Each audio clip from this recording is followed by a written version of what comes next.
Oh, all right. Hi, everyone. Thank you, Miss Danica, for that introduction. My name is Shireen Carrington. I am a massage therapist here in Huntsville, Alabama. I have been practicing for about 13 years. And today I just want to talk a little bit with you all about the psychosomatic experience of stress in the African American community primarily. Something is going on with my presentation. I don't know how it started skipping slides, but we're going to be okay.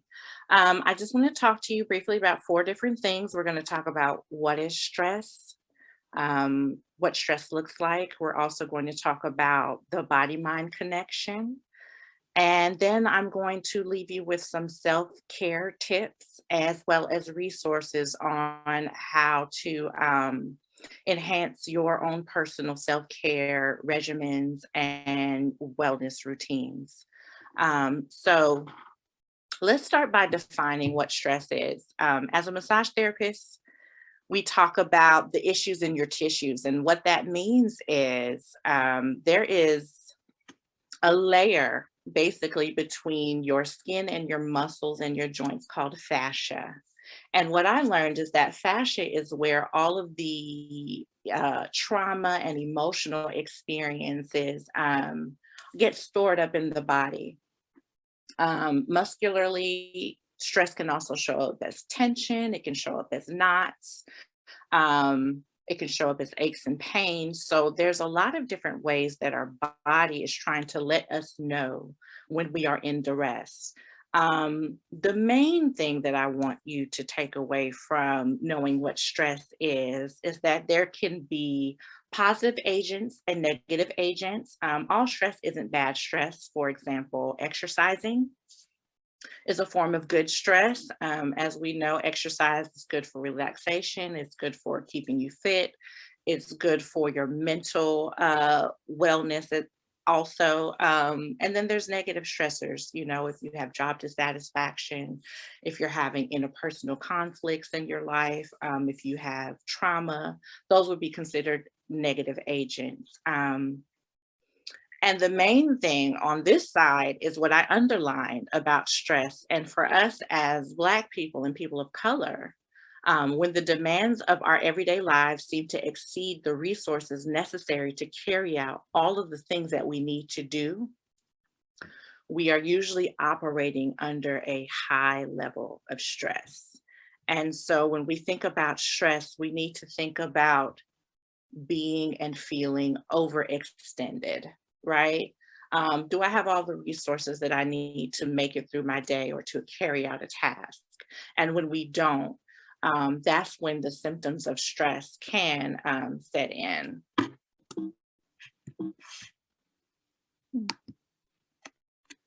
Okay, according to the Adelaide Clinic, when it comes to our bodies, there are three types of stress in the body.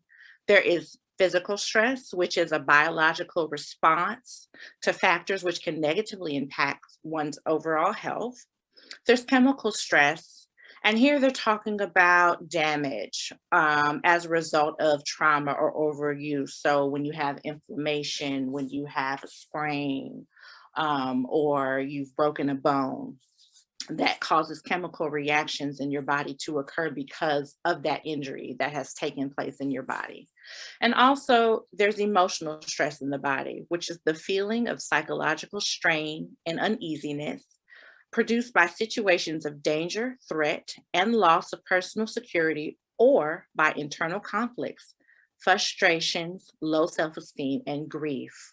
Um, all of these different stresses usually have an interplay. When you have physical stress, there's usually some emotional stress involved, or if there's some chemical stress, not just in terms of damaging or overuse, but there's other types of chemical stress too, that we'll talk about a little later on. There usually might be some emotional stress involved there. So, whenever we talk about these three different stresses in the body, just note that If you have one, you probably have another going on. And if somebody wouldn't mind, I would like them to read this quote for me and tell me a little bit about what you think it means. Anybody, don't be shy.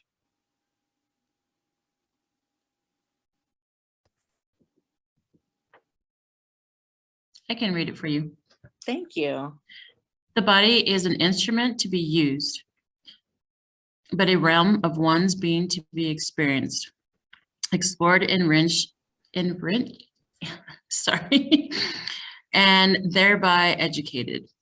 Okay. What do you think that means?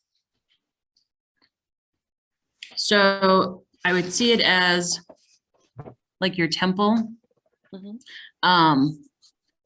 You need to experience what it gives you back and explore ways to heal it, which leads into the enrichment part. Mhm. And like we're doing now, we're educating ourselves to be able to use our body as a great instrument. I like that. I like that. I agree. A lot of times we think about education as just a mental exercise, right? But our bodies are trying to tell us things all of the time. And so, the same way that we understand things with our brains and our minds and we process through intellectually, um, there is a sensory perception, right, and experience going on as well that is also trying to teach us things. So your mind and your body, they're always working together to educate us and to teach us. So that was really good. Thank you so much. So when we use the word psychosomatic, we're talking about a body mind connection. Um, that is how various situations and traumas are experienced in both our brains as well as inside of our bodies. Um, our bodies have memories, and the way that our body processes those memories are through sensations. So when we look at the emotional centers of the body, every area correlates with some type of situation or some type of trauma. And if there's anything unresolved or lingering, this is the areas in your body where those sensory experiences get stored. So if you think about your shoulders, that's usually where we feel burdened, right, or weighted down with responsibilities, maybe unresolved situations with our loved ones or friends. You usually feel it in this area. If you're a person who doesn't necessarily express or communicate well or know how to do that in a way that really empowers and serves you, your throat center might have some imbalance there. Your heart, that's where we hold our grief. That's where we feel feelings of loneliness, shame, disappointment.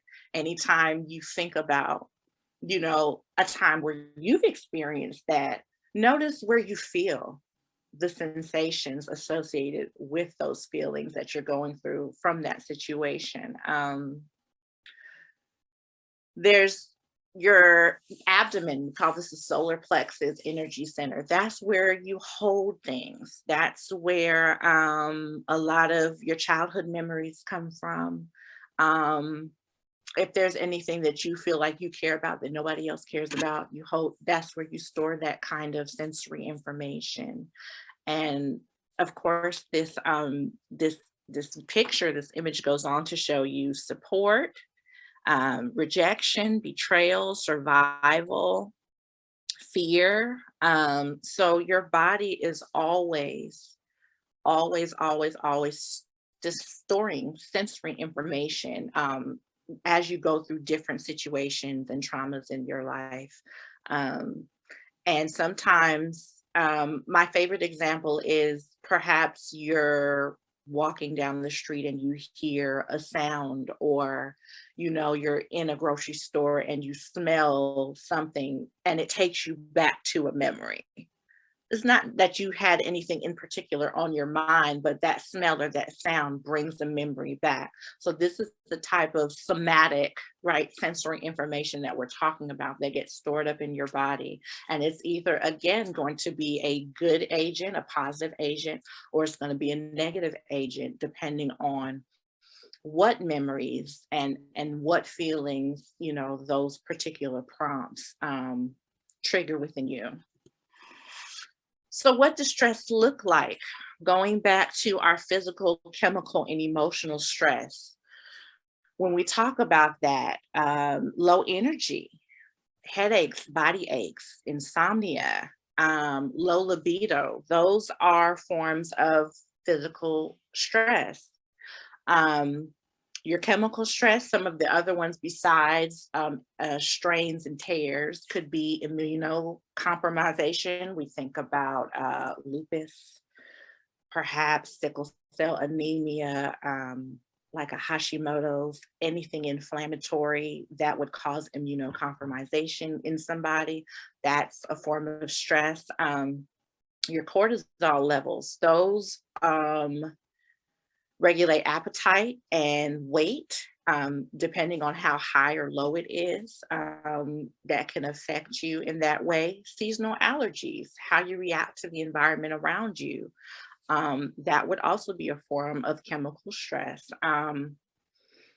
Emotional stress and chemical stress could be depicted with an increased use of tobacco and or drug products. As a way of coping.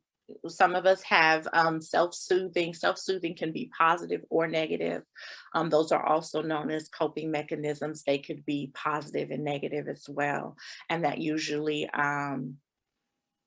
can include some form of vice. So, alcohol use, recreational drugs, tobacco, smoking, those types of things. When you engage in those activity, those chemicals do have a response in your body, and your body does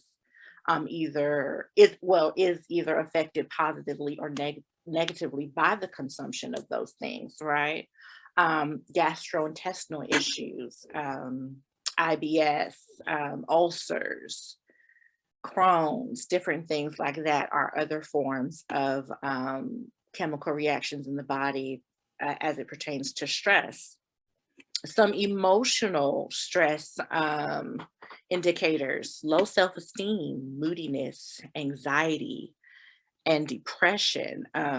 All of these are things to think about when you're trying to figure out what stress looks like, not only in yourself, but in others around you. This is just a continuation of what we were just talking about. This is some thermal imaging of what emotional stress looks like in the body. Um, and if you notice, when you're happy, it takes over your entire being. Depression looks like you're cold. Love, going back to those energy centers, what you're thinking, what you're talking about, what you're feeling here, what you're storing, all of those areas are lit up. Likewise, anxiety. Anxiety seems to affect a lot of, your the way that you process, mentally, emotionally, kind of the things that you're holding on to. So this is just a really interesting picture to see what stress looks like in your body as you're experiencing them. From just a temperature standpoint, if you're depressed, you're cooler, it's cold, right? Um, Pride looks like a burden to me. I don't know if it looks like one to you, but there's a lot of head and shoulder, there's a lot of things going on in that upper body. So um, you're probably carrying a lot, not just with the weight of whatever your expectations might be of yourself, but what others might be expecting of you. So just a nice reminder so that you can see what these different emotions look like as you might be experiencing them in your body. Somebody read this quote for me. Hi, this is Cheryl. I'll do that. Hello. Hello. The body remembers what your mind forgets. What does that mean to you? When you forget to exercise, when you forget to drink water, when you forget to eat food, your body needs a lot of sustenance. And when you lack the vital sustenance for your body's nutrients, proteins, and makeup, our bodies become weak, we ache, we we struggle, and that's what I feel it means. Awesome. Thank you so much for sharing. I agree with that, because as we've been talking about, your mind and your body are going through the same experiences, and sometimes our brains are so powerful that we can disconnect our mental experiences away from our body and what it's experiencing. And so even though we've moved on or we've pushed past up here, Hmm. our bodies store that stuff up again. It Yeah, doesn't forget, right? yeah. Just like if somebody loses a family member, you're so focused on the sadness and things that sometimes you don't even realize it. You're Right. so in that place of mourning, that, or if you lose a job, or your mother or your father's going through some medical situation, sometimes you're so caught up in what they're going through and what you can do to help them, that you don't even think about yourself until you're like, oh my God, I haven't eaten all day, or something like that. Exactly. Thank you. And that's a really great example, right? Because your mind, you're going, but your body's hungry, your stomach might growl, and you might realize, oh my goodness, I haven't eaten in hours or days. And so our body is always trying to reconnect us to make sure that we are in harmony, that our brain and our bodies are registering the same things at the same time. So thank you for sharing. I really appreciate that. This last slide, self-care for the Black soul, how an internal focus reaps external rewards. What stands out, anybody, to you about this self-care menu? When you're looking at the different things on there, what stands out to you about it? Hi, this is Lisa Cada. The first thing I noticed was take a few deep breaths. That is very important. Mhm. It is important. Anybody else?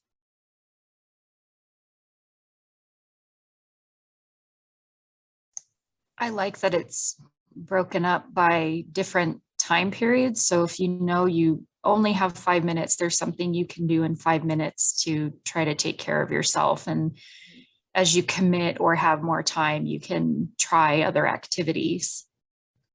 Yeah. One more person. Anybody else?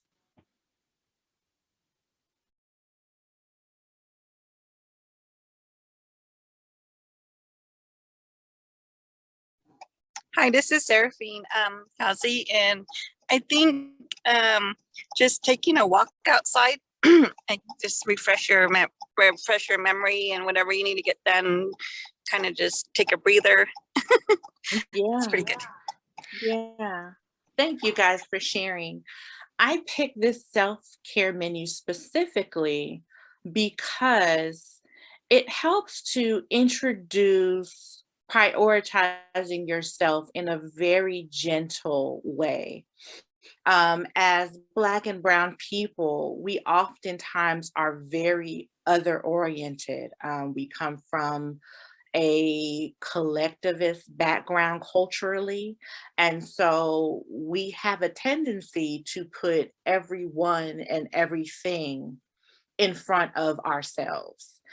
And a lot of times we do that until we're completely worn out, right? And we're serving and we're working and moving and doing from a very empty place. We're running on fumes. And I thought that this was a really nice way to say, hey, these are things that you can do for yourself, that you don't have to feel guilty about, that help to redirect some of that energy you put out into your service, you know, and into your light and love of others back into yourself.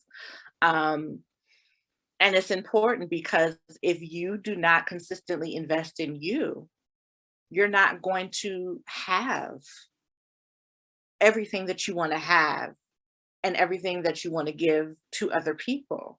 And sometimes it's important to sit and think, man, if I'm able to do all the stuff that I'm doing and I know that I'm running low, that, you know, I'm not at my best, how much more could I do if I felt better? How much more could I do if my energy level was up? How much more could I do that makes me happy, because it makes us happy to serve. So it's not like it's something that we're doing begrudgingly or something that we're doing that is not in us to do, but it takes a lot out of us. And sometimes it's just nice to think about, well, if this is what I do day in and day out, and I know I'm not investing in myself the way that I should, how much better could I be if I took that same energy and just put a little bit of it back into myself, right? Let's see, Another reason I yes. want to make sure that I say this because this is something that I brought up to you. Mhm. And I wanted to interject this into the conversation about there is a stigma specifically that I think lies within just my experience as a Black person of self-care looks like laziness because I'm not being productive. And so the mix of there is a cultural stigma about taking time for yourself, even to do these, what we might consider to be small things. But, you know, I could be so much more productive if I had 30 minutes to do something for someone else than to take 30 minutes to take a walk.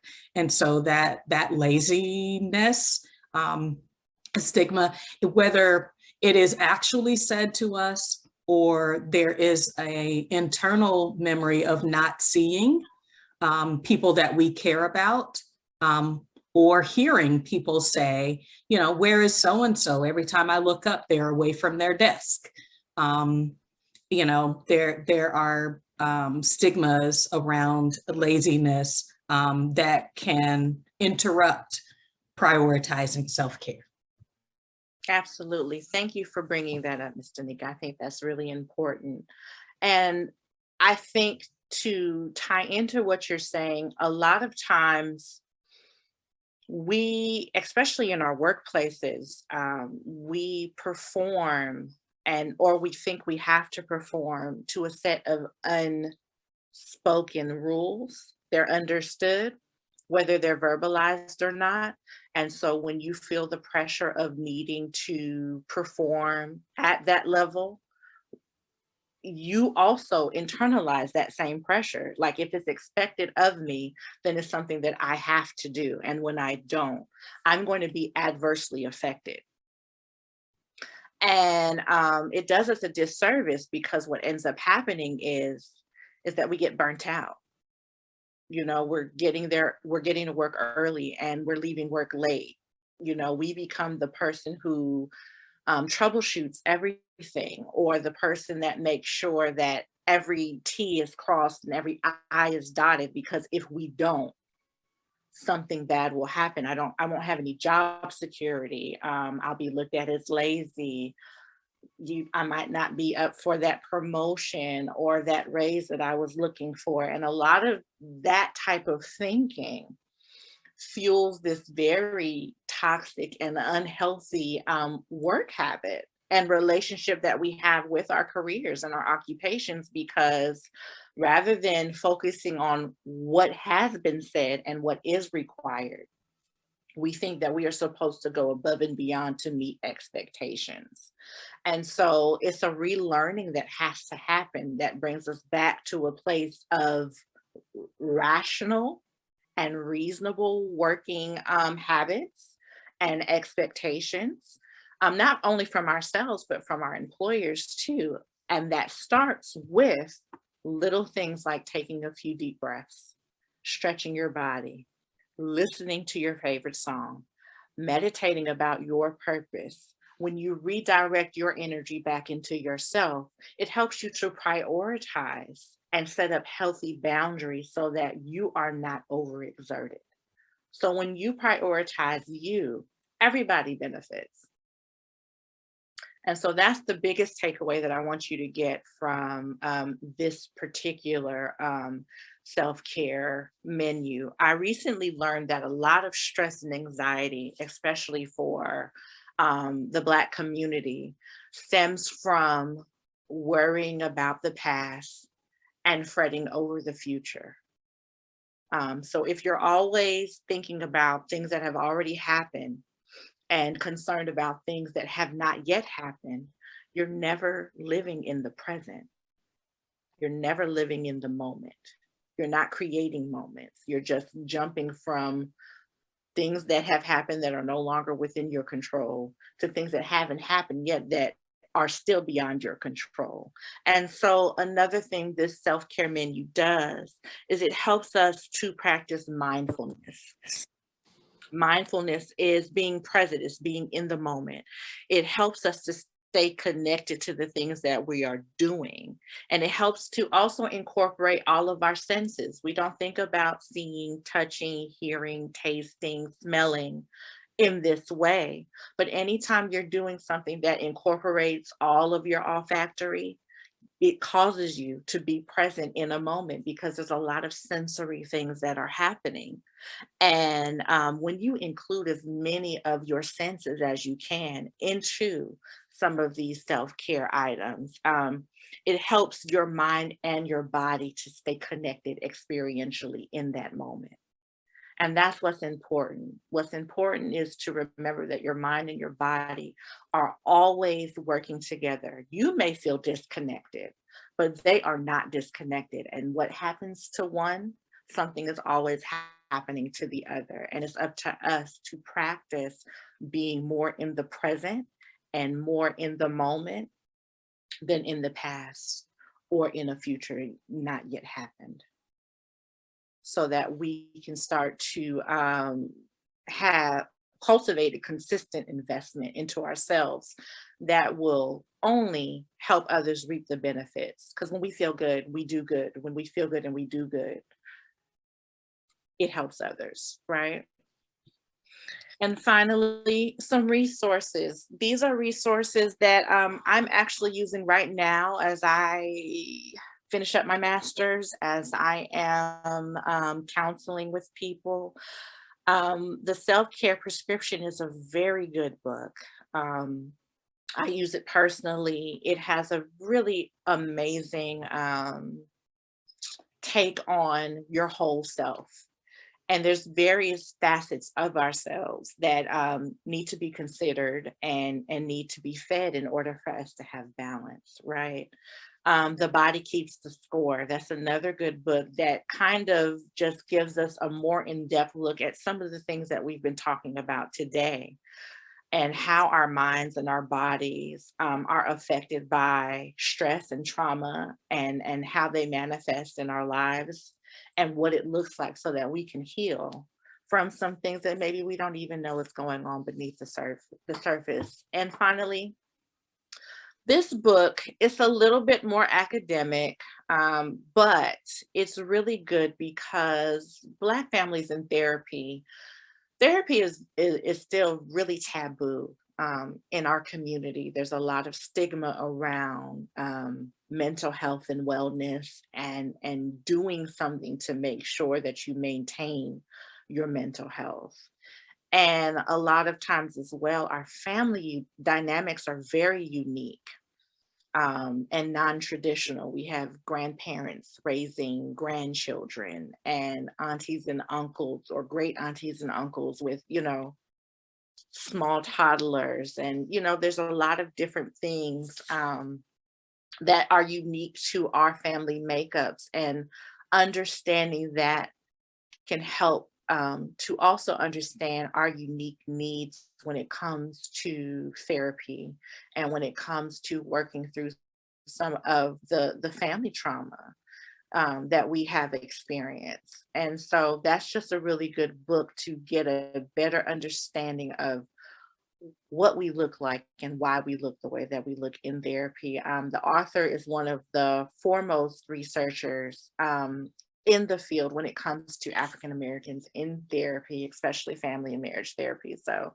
these are my top 3 picks that I wanted to share with you all today. And that's the end of my little presentation. Thank you so much for your time and for giving me this opportunity to lead and learn with you all today.